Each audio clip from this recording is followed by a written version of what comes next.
What's up, everybody, and welcome to a slightly different kind of video from me. See, the idea behind this whole thing is that I've got certain types of games that I want to review, but I can't for one reason or another. Either because I don't have a 3DS capture card yet, or it's a first-party Nintendo game, something along those lines, because, you know, Nintendo is full of a bunch of assholes and they like to put their ads over other people's work.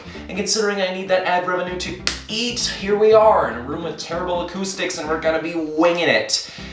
We're gonna do something along the lines of maybe Black Nerd Rants or Kadikarus's Tinker Time, where it's just kind of an off-the-cuff thing. It's my full opinion. It's not scripted, edited, posted, noted, noted, anything along those lines. I won't accept any naysayers on the change of decor though, because fuck you guys, this is my grandfather's office, and I respect that man. What do we got, like a broadsword on the wall there? Pretty sure that's not real. At least I hope not. American flag in the corner of the room, right next to some guns. Yeah, you can tell what part of Arizona I live in. We got an old school pipe here, just in case I'm feeling particularly classy. And of course we got our little friend here, Sherlock Holmes, his name is. Get it? Because honeycomb, and he's a... Yeah, I didn't think it was funny either. So here we go! Bravely Default. Let's talk about this one for a while, shall we? A lot of people have understandably been waiting a long time for a game like this, myself included. Hell, it's one of the few games I actually broke down and bought the collector's edition for. I got this thing for $10 more, and it's worth $100 on eBay right now. Score! See, that's the thing about JRPG fans. Because the games we love have so much meat in them, we really tend to get invested in certain experiences. We like to latch on to things that are good, or even have elements that might make them good in a better universe where every game is awesome. So when something like Bravely Default comes out, we tend to get really, really excited. And now it's out. So what are my opinions? I think it's okay. Wait. Stop. Hands in the lap. Away from the keyboard. Let me explain. Look, I love JRPGs. Talk to anybody I know. It's my favorite genre of game. But the thing is, I've been around this block before. I'm old enough and I'm wise enough to know whether something I like has the ability to appeal outside of its target demographic or not. And that's just how I am. I'm gonna be honest with you guys about this. I'm gonna be clean cut. I'm not going to sit here and pretend like I haven't heard this story before and I haven't met these characters before, okay? I have. Do I enjoy going on this kind of adventure? Do I enjoy meeting these kinds of people in these kinds of worlds? Yes, but I just don't think this game's as clever as most of the fanboys would have you believe. Now, do I think it's a good JRPG? Oh, hell yeah! In fact, it's one of the best ones I've played in a long time. But is it this massive, genre-defying behemoth, this paradigm-shifting beast that's going to make it ascend past its genre and recapture the attention of the masses for JRPGs and bring them back to the glory days of the Super Nintendo? No, not even close. I think some of the most fun I've had with Bravely Default is actually screwing around with the gameplay system that the game is named after. For those of you who don't know, how Bravely Default works is that you can either choose to Brave on your turn or you can choose to Default. Now Brave will give you an extra turn. You have these things called EP, and basically these are your action points. You consume one of these anytime you do any sort of action during your turn, maybe more for really, really powerful abilities. But by using a Brave point, by using Brave, you spend another action point to get an extra turn during that one turn. Now, you'll have to spend the next turn recovering, doing nothing to get back the EP you spent early, but therein lies the strategy. You can also default, which is basically your defense. You'll basically guard against enemy attacks, but because you're essentially doing nothing, you'll also get an extra EP to spend on a future turn without penalty.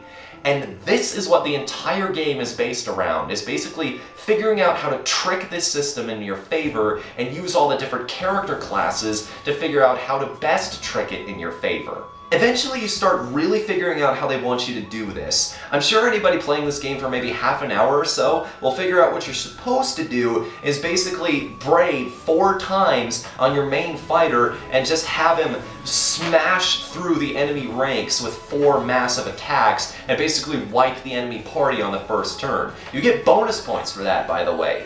If you manage to go unscathed and also and finish it on the first turn, you actually get bonus job experience and normal experience, which actually helps with grinding quite a bit. Come to think of it, I love screwing around with the jobs too, because they have so many different abilities. I understand you have to have some grand staples there, like the white mage, the black mage. You gotta have your magic caster, you gotta have your healer, you gotta have your ranger, and you gotta have the big guy who can take a lot of hits and deal a lot of damage. I get that. But I don't know, maybe I'm just weird. I have a lot more fun with classes like the Merchant, who are just have no defined role already and do things very weird and strange. I love playing those classes because it's something I've never done before. And this is another point that I think works for Bravely Default and against it. It is a traditional RPG in a lot of senses, and in some senses that old school mindset works really well for it. In some, it bites it straight in the ass. Examples of times where it works. The combat. Look, I've said this for years. Don't take out turn-based combat, just give it a reason. Make an argument for it. Do something different. Something that complements it, makes up for its weaknesses, and exemplifies its strengths. And I'm not sure if the Brave and Default system does that exactly, but it does add some very neat wrinkles to the system. Makes it a lot more fun in that sense. Look, if you're a real fan of character progression, this is the game for you. Let me say that straight up. There is so much to build, so much to discover in all of these different classes that you unlock over the course of the game. Just so many different abilities to toy around with, to mix and match, to see what works and what doesn't. And there's new options pouring in all the time as you keep going through the story, so it keeps it fresh, keeps it interesting, keeps you building, keeps that carrot dangling, that good feeling that you're chasing that level ceiling and just accomplishing something. It feels good. It feels really, really good. And it makes you feel like a badass when you finally find a working strategy. Let me say that right off the bat. Examples where it works against it, though. Look, guys, it's 2014. Can we be done with random encounters? I mean, really. They had a point back in the day when you simply did not have the memory to put enemies on the field beforehand, but honestly, what happened to games like Persona 4 and Earthbound, where you saw the enemies on the field? That is incredibly convenient. If you want to just fight them, you can run up and fight them. But if you don't want to fight, you can just keep on running. It's that simple. Final Fantasy XII did this even. Everybody rags on that game. Yeah, when Lightning Returns does something better than you, it officially counts as a problem. By the way, something I forgot to talk about in my original rant is the idea of the social aspects of this game. A very vocal minority of people have been complaining about the idea of the town and the sleep points in this game. For those of you who don't know, the town is basically a thing that you build throughout the course of the game. There are time limits on all of these buildings, which can be sped up with villagers that come to your village. You meet these villagers by street passing with people or by making friends daily over the internet. Now, the reason I don't mind this so much is that, bear in mind, there is an actual game here for you to go play. So now this thing behind the time lock says off to the side now becomes an interesting metagame that complements the actual experience that you paid for. And as for the sleep points being a pay-to-win element, well, let me explain what they are first. Sleep points are basically these things that you accrue every 8 hours you spend with the DS in sleep mode while you're playing this game. What they do is they allow you extra turns whenever you want. You basically pause time and you can take an extra action, and you spend more actions by using more powerful abilities. The catch? You can only save up to 3 of them at max. Okay, for anybody who's been in a losing situation, you know that even 3 extra turns isn't shit. Okay, you cannot turn around a bad situation with that many actions. It's just not possible. Even if you buy more potions to try and refill them automatically, you're just not going to have enough of them to carry you through the game with this type of thing. It all just really comes down to skill, because number one, if you have to use sleep points to get through battles, you're not doing it correctly, and number two, if you have to use sleep points to turn around a losing situation, you're probably going to die, because like I said, this is an old school RPG in every sense of the word, and that's just how it rolls. And I've talked about the story already. It's your typical, the bad guys have a lot of technology, the good guys are much closer to nature and they use magic, and they're trying, their whole ideology is based around these crystals that run the forces of nature, and if they disappear, the world will die. Yet the villains have this belief of anti-crystalism. Ooh, they actually use that word. And believing that they can forge a world without all these gifts of nature. You get it. You understand what the undertone here is, even if they don't say it out loud. And the characters that are going to be guiding you through this here are all just your classic Japanese role-playing game tropes. You've got the hero who's really hopeful. You've got the girl who's been a shut-in all her life, but she's got the weight of the world on her, just thrust on her shoulders. They have an amnesiac. I thought this was legal justification for murder, but they actually have an amnesiac in this game. Although, it's not entirely bad, and I'll tell you why.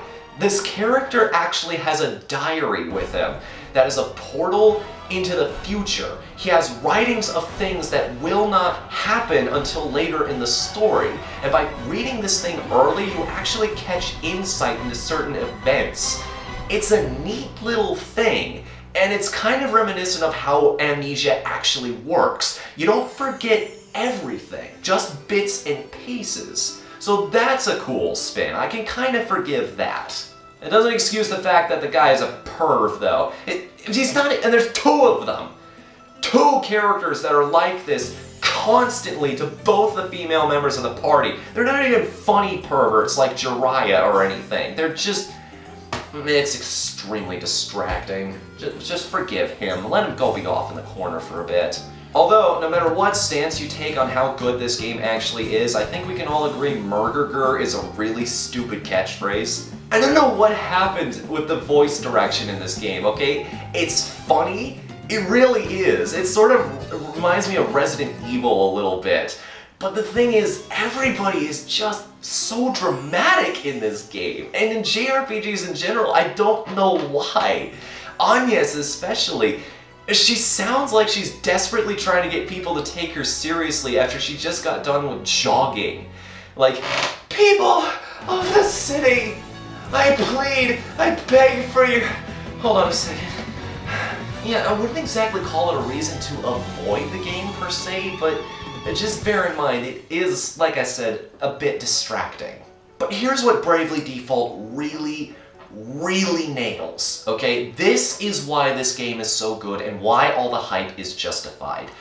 A lot of people say that an important part of an RPG is the story. Not quite. A story goes a long way, though. What you're actually trying to do is you're trying to build a world that people want to be in. After all, you're going to be playing this game for a long time. Especially if you're going to be doing everything there is to do in the game. So, you may as well be comfortable with your surroundings. And a big part of that is the music. You feel me on this? Especially in a fantasy setting like this, you just can't have mediocre music in an RPG. That is not gonna fly, okay? And holy crap! Did Soundholic hit it out of the park on this game. The music in this game is phenomenal. There hasn't been a single track I've heard so far that I didn't love from note one. This is one of the reasons I'm so glad I actually picked up this thing, because it comes with the soundtrack. You know I'm going to be playing this thing in my car constantly, especially when some dipshit rolls up alongside me playing just awful rap music. Not even the good kind of rap. The kind of crap rap that literally only he listens to. You know I'm gonna roll down my windows and blast this at his ass. Especially this one tune called You Are My Hope that plays whenever Tiz uses one of his special moves. Dude, crank it.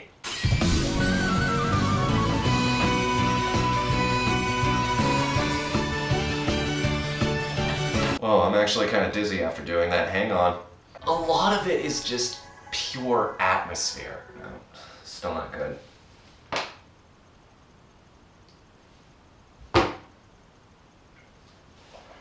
This is why you're not supposed to rattle your brain around in your skull. Oh god. A lot of it just comes down to really good design.